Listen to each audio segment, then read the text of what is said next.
3 టెస్టుల సిరీస్లో భాగంగా పాకిస్తాన్ వెస్ట్ బంగ్లాదేశ్ల మధ్య జరిగిన మొదటి టెస్ట్ మ్యాచ్లో బంగ్లాదేశ్ ఘనంగా బోని కొట్టింది. పాకిస్తాన్ను 10 వికెట్ల తేడాతో ఓడించింది. అయితే తమ ఓటమి గల కారణాలను పాకిస్తాన్ కెప్టెన్ షాన్ మసూద్ ఈ విధంగా చెప్పుకొచ్చాడు. స్పెషలిస్ట్ స్పిన్నర్ను తీసుకోకపోవడం తమ ఓటమికి ప్రధాన కారణం.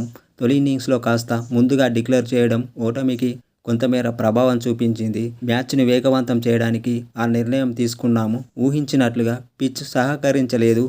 నలుగురు పేసర్లతో బరిలోకి దిగడం మా ప్లానింగ్ ఫెయిల్ అయింది. బ్యాటింగ్ వైఫల్యం ఓటమికి కారణం కాదు. మొత్తంగా చాలా పొరపాట్లు చేశాం. అమీర్ జమాల్, షాహిద్ ఖాన్ అందుబాటులో లేకపోవడం తీవ్ర ప్రభావం చూపించింది. అలాగే దేశవాళీ క్రికెట్లో రావల్పిండి పిచ్ ఓ రకంగా ఇవాళ టెస్ట్లో భిన్నంగా స్పందించింది.